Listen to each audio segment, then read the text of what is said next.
This coming Friday is January the 22nd.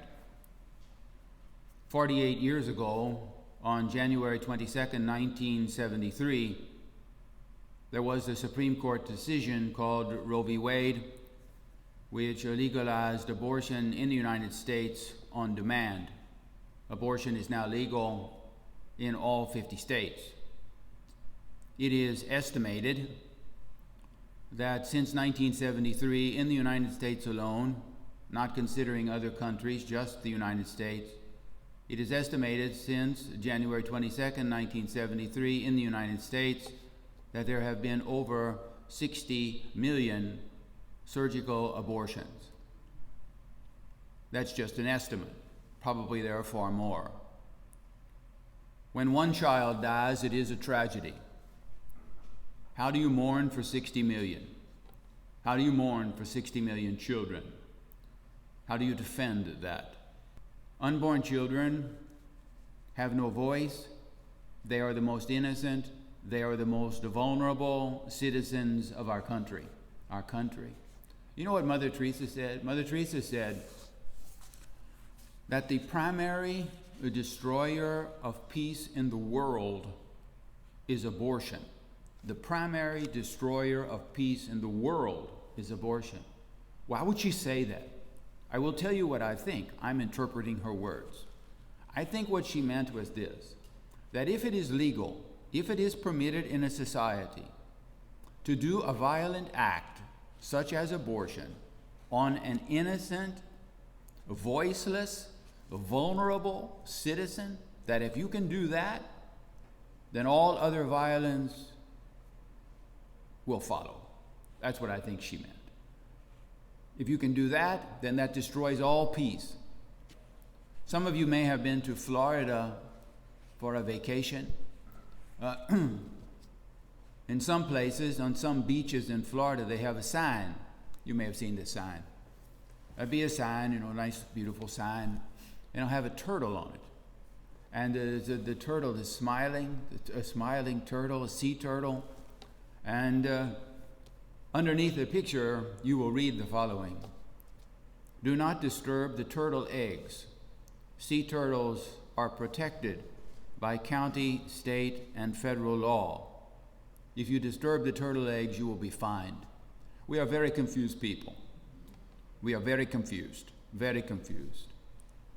In our culture, we protect unhatched turtles, but we do not protect unborn children.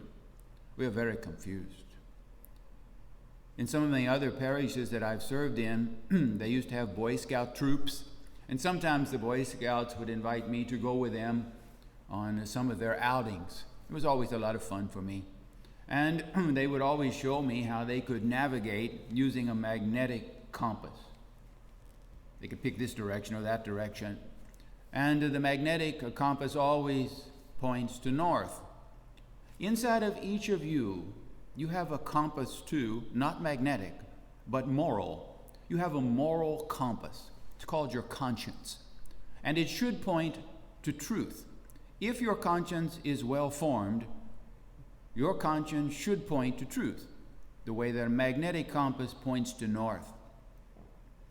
In the United States today, I think that the country as a whole, its moral compass is askew.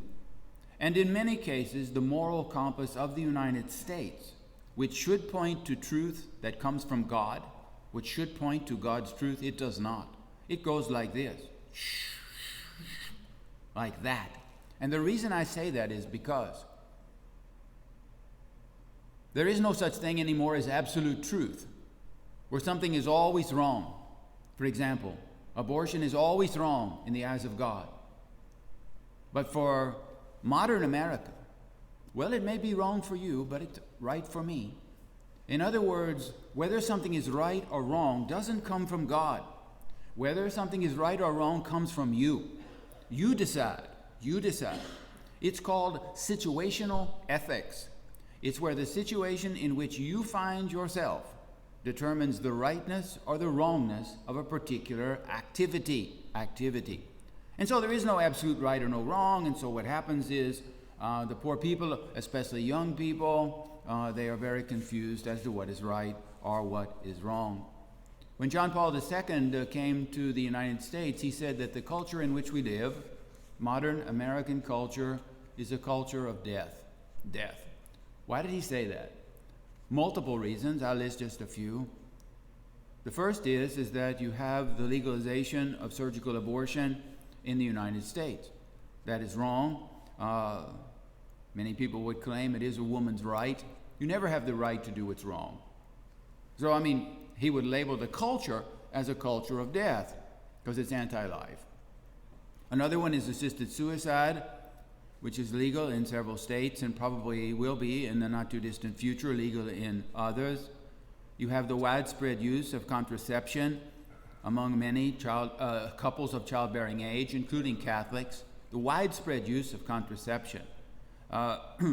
You have sterilization, where a man will have a vasectomy or a woman has tubal ligation, and the church sees that as mutilation of your body. Mutilation of your body. If the reason it is done is only to prevent the conception of future children. If the reason it's done is only to prevent the conception of future children, then the church sees that as mutilation of your own body. You can go into some pharmacies and you can buy the so-called morning after pill, the morning after pill. But these are some of the reasons why, this culture would be labeled as the Pope as anti-life or a culture of death. We have forgotten in the United States, in my opinion, we have forgotten that all life comes from God, that life begins at conception and not at birth, that life begins at conception and not at birth, that God determines when we live and God determines when we die. Did you ever think of this? It is not accidental that you live in the year 2021. It is not accidental. You live at this time because it is God's will that you exist now, not 100 years before and not 100 years later. Now. It is His will that you live now. Why that is, only God knows, but that is His will. You are not accidental in time.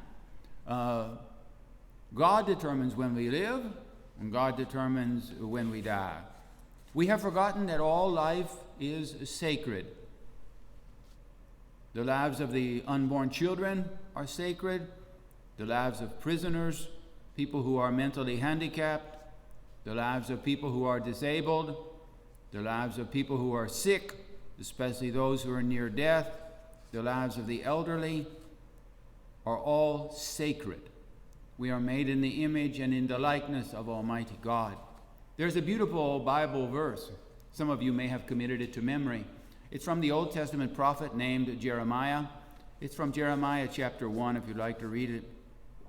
And it's God speaking to the people, speaking to you, speaking to this generation. God speaking to the people through Jeremiah.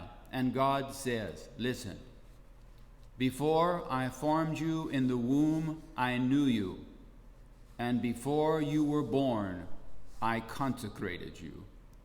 Beautiful words, which is God Himself attesting that human life begins not at birth, that human personhood begins at a conception. What happens in a society when abortion is legal over a prolonged period of time is that the society becomes desensitized to how grievously wrong it is.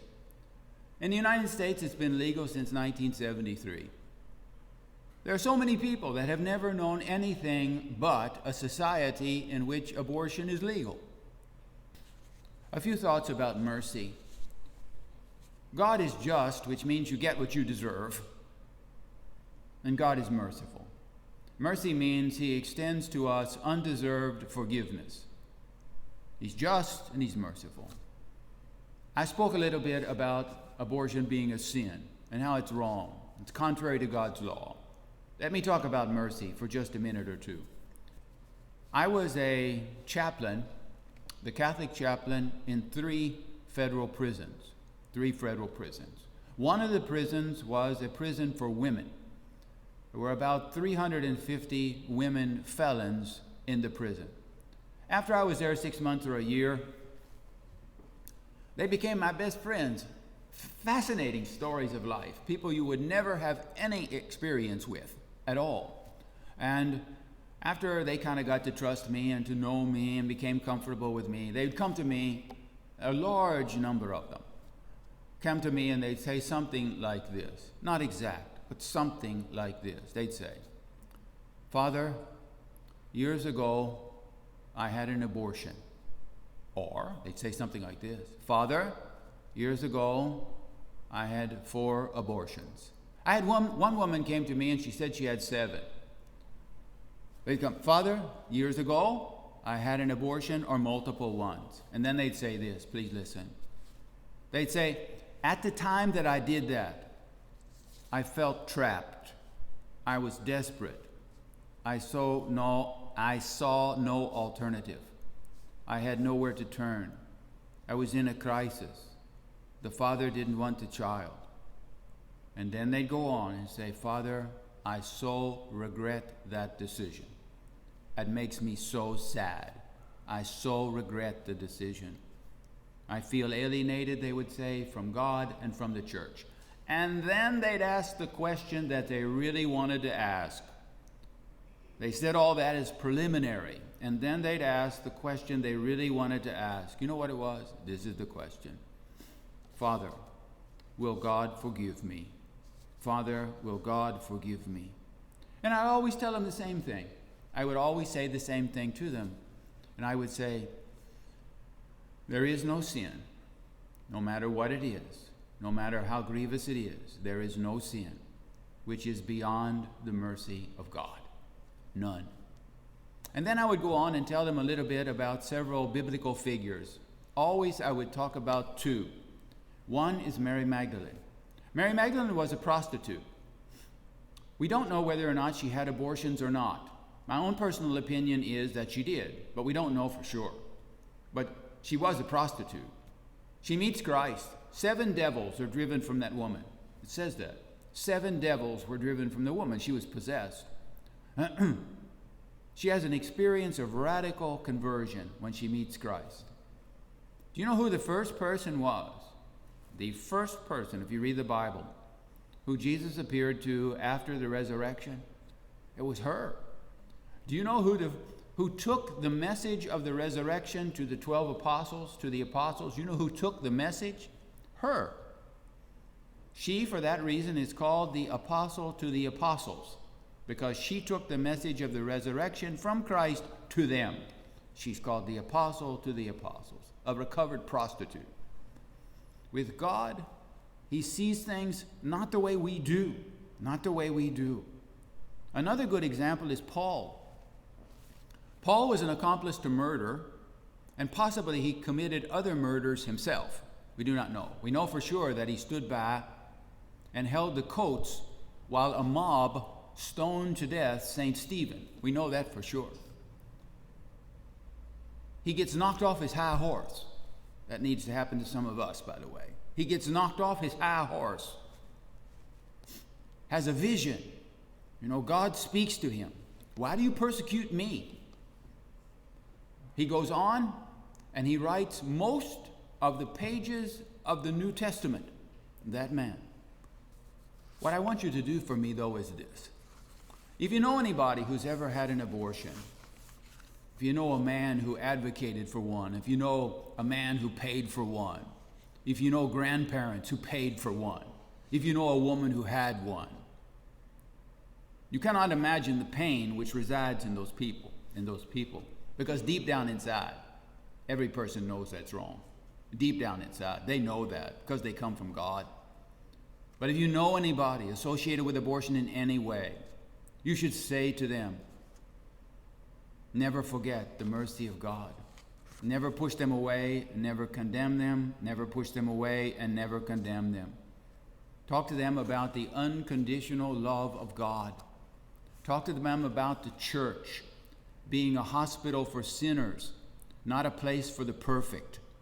The church is a hospital for sinful people, not a place for the perfect. And sometimes I think people believe that. If everybody was perfect, there'd be no reason for the church. The church exists to heal and to extend the healing love of Jesus Christ to people. What I'm trying to suggest is to embrace them and to be the voice of Jesus Christ for them, to be the voice of Christ for them. The unborn children have no voice. You should be their voice.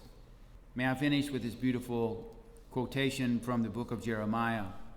Before I formed you in the womb, I knew you, and before you were born, I consecrated you.